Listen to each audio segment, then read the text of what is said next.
मेरे आत्मीय मेरी छोटी बहन की सासू माँ की जब डेथ हुई तो ससुर जी ने जो लंबा साथ उनका छोड़ा होगा, उस समय उनकी मन की पीड़ा को मैंने कुछ शब्दों में व्यक्त करने की कोशिश की है।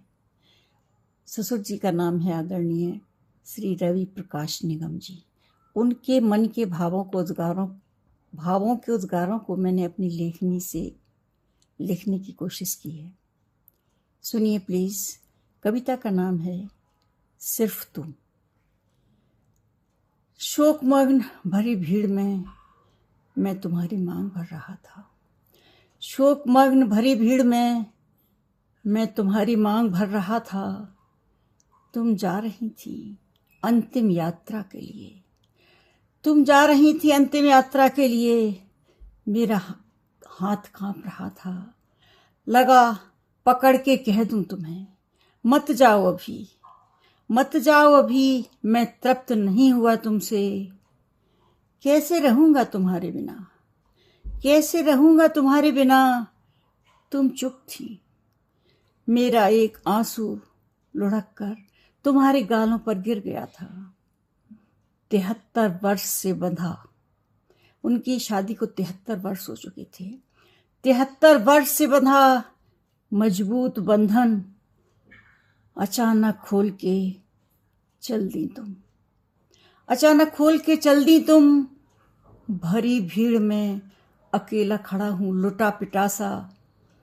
पुत्र पुत्री पोता पोती की भरी भीड़, पर तुम नहीं हो।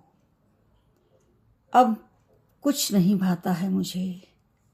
तुम तो सुहागन बन सौभाग्य भरी चल दी। तुम तो सुहागन बन सौभाग्य भरी चल दी।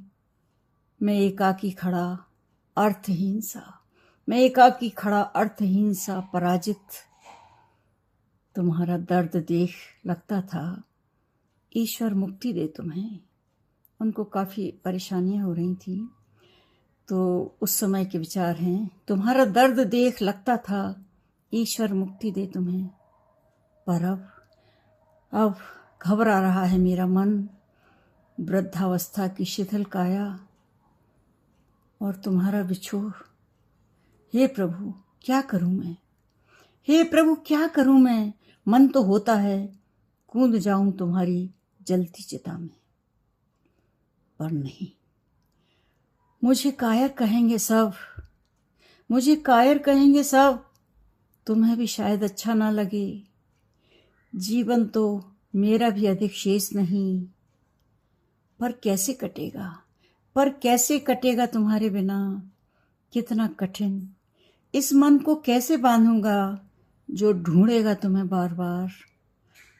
कब किससे कितनी बात कर पाऊंगा मैं, कब किससे कितनी बात कर पाऊंगा मैं। तुम्हारे साथ ही जीना आता है मुझे, तुम्हारे साथ ही जीना आता है मुझे। कैसे जी पाऊंगा तुम्हारे बिना। ये दिन, ये महीने